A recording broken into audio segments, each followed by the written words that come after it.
Progression for me is life. Progression for me is one of the most important parts of the game. So progression is really important for us in Assassin's Creed 2. We live the life of someone. That was the main idea, when we say, let's have a character for over 30 years.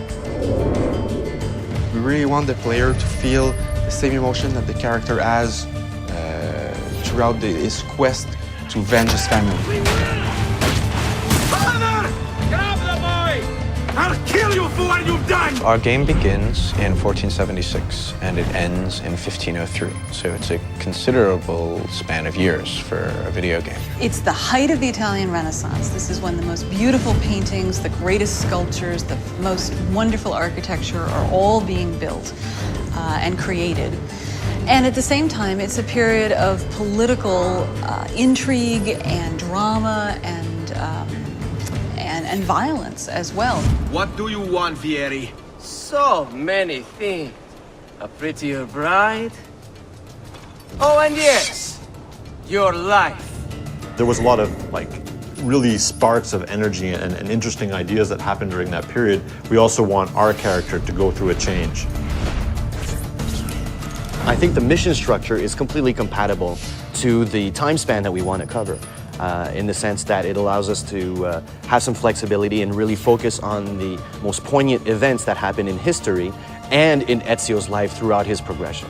Throughout the game, he's going to encounter people. I was hoping you could help me with something. He will have friends that will teach him abilities. He will be taught fighting by his uncle. He will learn a few skills from the different groups of different factions in the crowd. I'm going to teach you how to survive. He'll also learn by himself a few tricks. And this will make sure that the player progresses in the game in a way that always varies the experience. If your character isn't evolving and it's not you're not looking, oh, what's my next new toy, or what's the next thing that I'm going to get to play with, the game will feel stale. So it's very, very important that the game feels refreshing. Every new mission that you play, there's something to look forward to at the end of it. The more and more the game progresses, the more and more anger he has, and the more he has to let out that anger.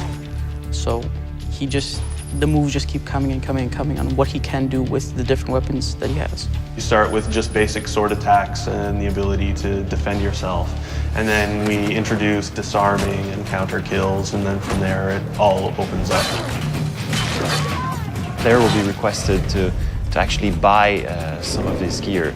For example, we have the armors, which will give him more health points, hit points in general. He starts with various sets of armor, the first one being just leather armor, and then it moves throughout more metal armor, provides him more protection.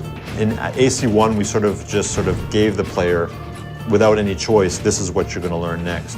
Whereas in AC2, the player has much more choice. Since such a large part of Ezio's story is him, answering the question, who am I and what am I doing here and what's my purpose? You can't answer that question in a year or two. It takes the span of almost his entire life.